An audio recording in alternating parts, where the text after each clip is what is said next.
Now, I want to get the elephant out of the room real quick because we're not going to stay and hover on this topic all day long. But you know things have changed a little bit, right? As people come into your office and even how they do business online.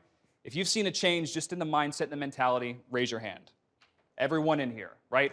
And obviously the viewers at home too. It's no secret, COVID-19 has brought about many different things. And it's, you know, it was artificially created in that we shut down everything because we chose to, which is different than the things that we've had in the past. Now, we're in a recession. A lot of people speculate that just like the poorer countries, this is from the World Bank, poorer nations, they're going to be in a depression. And I don't want to sound pessimistic, but I can definitely see us going that way as well. People that are in this room and hovering in this circle are experiencing record results. I can show you a lot of clients right now that are setting records. So with all the bad that's going on, with all the businesses closing and the hardship, there is still this upward trajectory. So it's even that much more important to associate with like-minded individuals. And you know, I was surfing around online randomly, and I was just thinking about emotional hijacking the other day and found this amygdala hijack. You know, the amygdala, primal emotional center of the brain, where people get an idea in their mind, and it's the fight or flight. And once they get that idea in their mind and they're scared, it's hard to kind of revert back from that, no matter what science may tell us or what have you. So a lot of times, like, that's essentially what we're facing in many regards today. In some areas, it's much different. And you know, one of my mentors used to always say, when emotions go up, intelligence goes down. That's not necessarily an insult per se, but it's just how, like, your brain is fight or flight going, boom, we need to get out of this bad situation. But the problem is we don't usually make the best decisions when we're really, really scared and fear-based. So I wanted to give you some best practices. Some of you may already be doing these right now, but at bare minimum, you got to do this post-COVID-19. So make sure you write some of these down. I know you have the slides in front of you, but I want it to sink in. And then during this whole thing, if you have questions, I might answer a couple here and there, but we can also wait to just before the breaks to get most of them. Who here right now has a COVID-19 waiver in their office, their business, like physical location? Are you having people sign anything? Kind of like what we did today at this event. 1, 2, 3. 3 out of what, 50? That's not good. 4? Okay, so it would be very intelligent for you, even if you're taking all the necessary precautions by the CDC, to have them sign something. Now, I'm not an attorney. I'm not going to give you legal advice. I will just say to go that extra step is a pretty smart play. You could certainly have an attorney draft that for you. And by the way, did everyone in this room sign the waiver? Did anyone not? Everyone needs to sign that waiver. You didn't sign it, Linda? Okay, can somebody give her a waiver so she can sign, please? Anyone else? Okay, right. Be very clear about your policies. Very clear. On the entrance forms, on your website, you need to spell it out front. And I'm going to show you an example of 1 second. Like on the website, this is a Cairo website. Doesn't matter what business you have, if you're seeing people locally in your business. This was a pop-up that appeared after 10 seconds.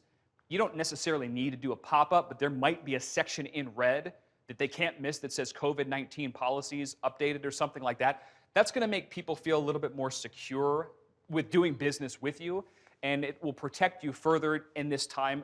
It's better to be safe than sorry, especially if you do have a brick and mortar business and you are accountable to state boards. You guys know your laws and regulations better than I do. So I can give you my advice and my opinions, but ultimately you need to make your own decision. You're all adults here. Now, in this one, and you'll have a copy of this, I just pulled a screenshot. Due to the recent COVID-19 concern, we want to assure everyone about how we sanitize our office, follow universal precautions, and then they basically lay out what's happening. That's a really smart thing to do, and you can use this as an example if you need to. It's on the slides that you should have. So we sent an email with the slides, and if you have your laptop, you can access that as well, but it'll be in there. Empathy. Okay, we need to walk a mile in their shoes. Even if I don't agree with certain people's opinions, if I own a local business, I need to be empathetic to those individuals right now, right?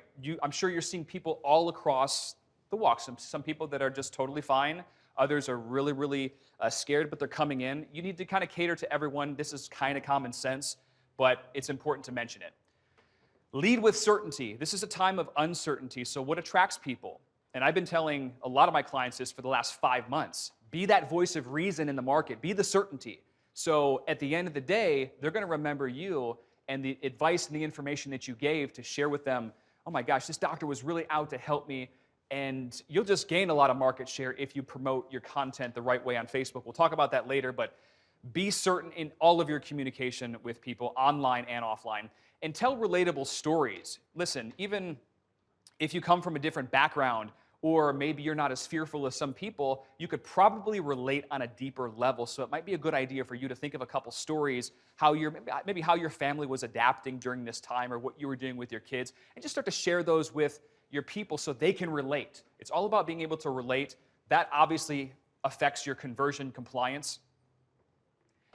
And then give back. If there are charities and organizations that you support, it's a good idea, one, to support them, but also, two, you might just publicly announce, because of this situation, we've decided to go in and help small business owners. Like, I have a lot of clients right now that are just going around and interviewing small business owners in the community because they have big Facebook fan page or email lists, and they're trying to get extra exposure for other businesses.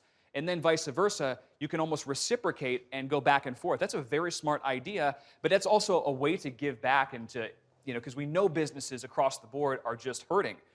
And then if you have, there could even be GoFundMe campaigns, all of these things that, like, sometimes I'll post on my Facebook profile when businesses were burning down, when businesses were about to close. Some were really, really touching and close to my heart, so we donated, and I published that on my Facebook fan page, so maybe others could rally around the cause if it resonated for them. So don't be afraid during this time to show people what you believe in or what you want to support. Be adaptable. This goes without saying. Obviously, the time period now is not the same as it was 5 months ago. That's not mean that certain things can't return, but we need to definitely be adaptable and shift as the strategies go. Double down on your ad spend. Has anyone taken my advice over the last 3 to 5 months when I said double and triple down on your ad spend in your best content? Okay, a lot of you in this room right now. You're going to gain so much market share because guess what? So many business owners have pulled back. They're in a scarcity mode.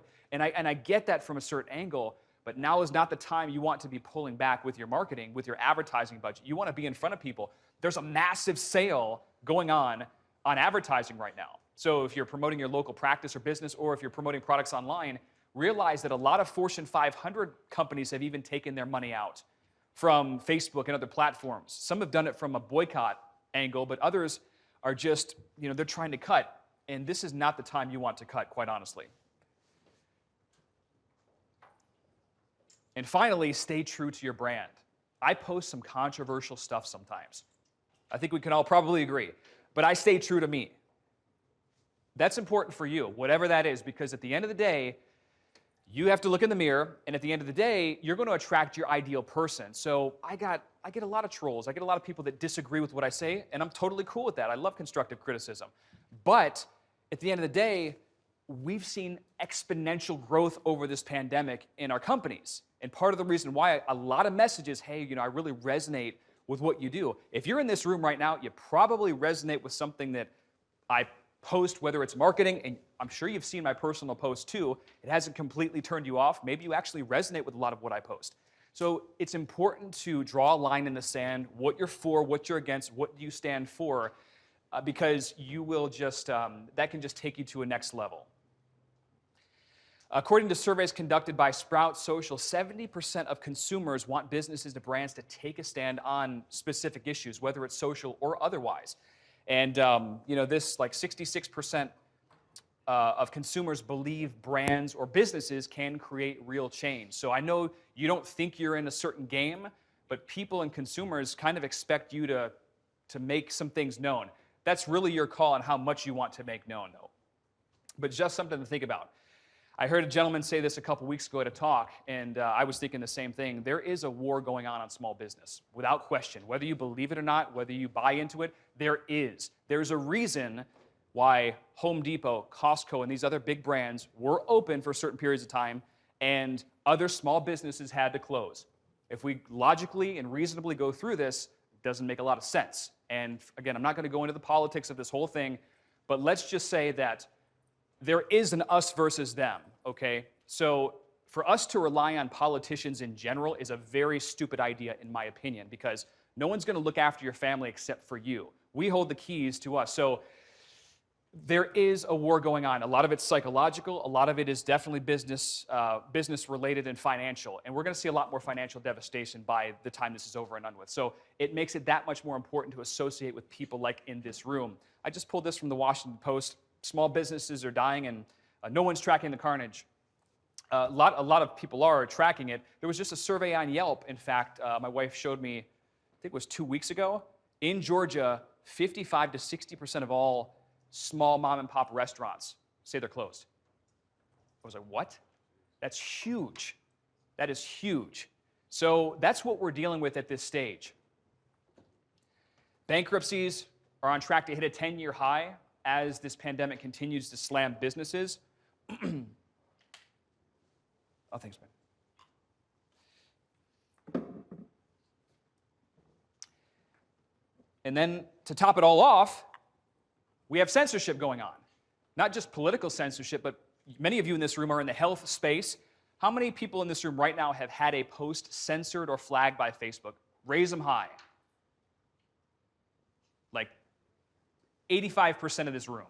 And probably 100% if you're posting, you could post something from a major health news website, and if it doesn't come from a mainstream source, even if it's true, Facebook can still flag that. So there is certainly a war on information going on and speech. So there are certain ways that we have to navigate around this, and we're going to discuss some of those today for sure. Here are 13 trends to pay attention to right now post-COVID-19. Censorship is going to continue to worsen. These are tech tyrants, big tech. I would love to say that our government's going to step in with that, and who knows, maybe they will, but I'm not planning on it. So we have to adapt.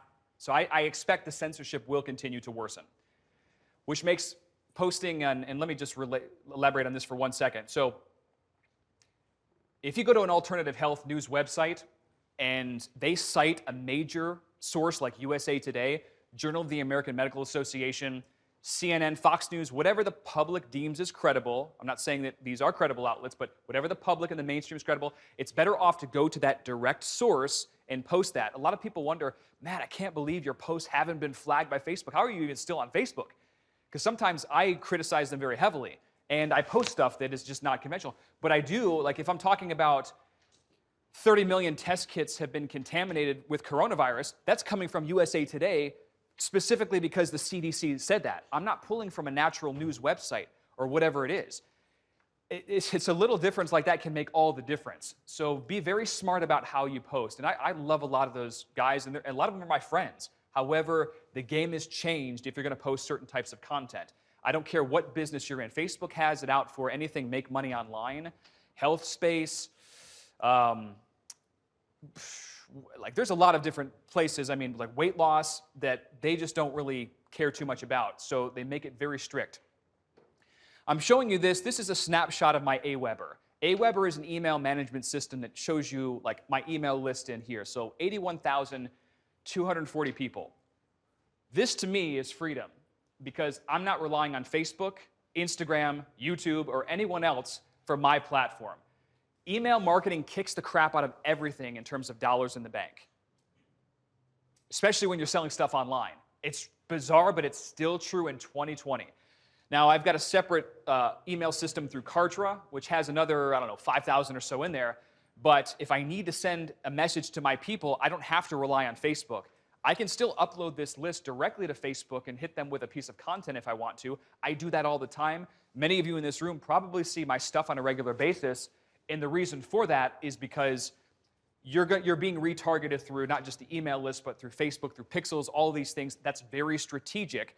So I can continue to build that trust, deliver value, and eventually maybe you want to upgrade to the private coaching. Maybe you want to come to the Social Media Revenue Summit. Maybe you want to do a total immersion day, whatever that is. So I play the 80-20 rule there, but this is extremely important.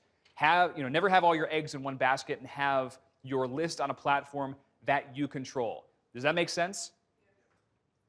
A lot of brands and small businesses are slashing their ad spend. What that means is there's a big surplus in inventory on Facebook and other networks. That's great news for us. Unfortunately, it's bad news for a lot of small businesses. I don't know how long this is going to be around. Facebook may get broken up. In fact, there are a lot of talks right now about breaking them up. I don't know if that will come to pass. However, if it does, that will dramatically alter what we're able to do and what we're not. Having one channel or platform is not good enough at all. This is kind of common sense. So we need to have multiple channels of communication, whether it's Facebook, Instagram. Throughout the years, I've been most active on Facebook. I've got over 61,000 friends or fans right now. Gained some, lost some over the pandemic. That's fine. Instagram, I haven't been as active there, but I'm still active on multiple channels, plus my email list. Facebook and Instagram stories are going to continue to get more popular. A lot of people, they don't even like going into the news feeds anymore, especially on Facebook. Facebook, there's a lot of political nonsense. There's whining. People are sick of hearing about coronavirus. Anyone kind of feel me? Right? Obviously. So they go to the stories, and the stories, in many instances, are less shock and awe, more appealing to the eyes. Instagram in particular, you don't get as much of that nonsense over there. So more are using stories. If you're not uploading your content to stories as you post, you need to do that every single time because you're missing out on some free visibility. Conversion and optimization will be more important because if you're sending 100 visitors per day to your website, and if, let's say, one of those is turning into a new client, man, with some subtle tweaks on that website, you could probably get that up to 2% conversion and have 2 people. So traffic is one equation online when you're bringing people to your offers, your products or service, and then you have conversion. That is another element. So sometimes it's those minor tweaks. That would be something to explore, especially if you are getting a great amount of traffic. The customer journey and funnels are going to become more important for sure. So customer journey meaning, how are they finding you the first time? What is their first impression? Are they seeing an ethical bribe? Excuse me. A video that you've created online. From there, are they going on to your email list? Are they coming into your office? What's the follow-up after? Do you have that nourishment, that support? So this whole journey is really important now as people want to feel like they're cared for during this time. Organic content marketing is not going to work as well. Social media is a business, Facebook, Instagram. They want you to pay for the real estate. This has been like this for a long time, but it's going to continue to drop. So you can produce great content. However, we still need to have a specific budget for ads every single month. Voice search is going to continue to increase. I read last year that this year, over 50% of all individuals over the age of 40 will now use voice search, and that was according to Google. So even though you might not like, let's say you don't like Yelp, well, Yelp is integrated with the Alexas, a lot of smart speakers, as well as if you were to say, I think even Siri, is it Siri's for the iPhone, right? Because I don't use that. Is that what it is? Okay. Siri, bring me back the top chiropractors in Atlanta, Georgia. They will pull from Yelp listings and other review sites. So we might not like that, but you need to know how the game's going to be played because you have to have a presence there. Video continues to dominate. That's not going anywhere. People would rather watch a video for a minute and a half than read a 2,000-word blog post in many cases. That doesn't mean we shouldn't put certain types of promotion out there that are in text format or images, because we should, but you need to definitely be doing more video. Messenger apps are going to continue to evolve. Now you can start to use Facebook's advertising platform to start advertising on WhatsApp. Then you've got WeChat, Facebook Messenger, Viber. Zuckerberg even was quoted as saying the future is private. So things are going to shift, especially in the next year or two. He was talking about Messenger, Instagram Direct, WhatsApp, Stories, Facebook groups, Messenger Rooms, Instagram Reels, which is like a TikTok copycat. So these are more private mediums. I mean, Reels is not too private, but the other ones are. People are gravitating more toward those channels. Niche marketing has exploded. So what that means is that if you are in a specific industry, it could be the paleo industry, let's say. Well, paleo is one thing. That's a very big umbrella. But niche marketing would be like paleo breakfast recipes or something like that. So there are riches in niches. I've heard it explained. So that's going to be even more important. You don't want to just appeal to everyone. That's not how you're going to make the maximum gain. The rise of micro-influencers. You have people right now in your community that are on Instagram, Facebook, all these social channels, maybe the local personal trainer that has 15,000 fans. You could potentially work together and have some type of reciprocal relationship where you're featuring them, they're featuring you. It doesn't cost you any money, but the micro-influencer is going to be even more important, and many times it's free. It doesn't cost you anything. It's just about either you or your associate trying to seek out people that are in your area and ultimately try to network with them. Grab a drink of water here. TikTok has been very controversial lately. Anyone read the news? Some people think it's Chinese spyware. Oh man, China's going to get my address, location, my username, password. What are they going to do with it? I don't know. But they're also looking on your phone too, apparently. I don't know if this is true. Could be. But what about Facebook? Facebook's giving your information to the CIA, the NSA, big corporations. If you're worried about anyone that's a threat, it should be Facebook. My personal opinion, I use TikTok. I need to use it a lot more myself, but I have friends and colleagues that will put up a video and get 200,000 video views in a week with TikTok. It reminds me of the old YouTube days. It's one of those platforms that it would be very wise to use if you're not concerned. I mean, you got to do your own research. I'm telling you that I use it, but that's your call. There is a massive opportunity. Whether Microsoft will buy it, who knows? Whether we have 30 days to actually get while the getting's good before it's shut down in the States, we don't know. But I would make it. The Instagram version of that is Reels, but the problem is it's not nearly as, it's not as user-friendly, and I haven't seen the virality of TikTok yet. That could change, but Instagram is owned by Facebook, and they always want you to pay for the money, to pay for the distribution. That could change, and if anyone has any additional insight on the viral nature of Reels, I'd be happy to listen in.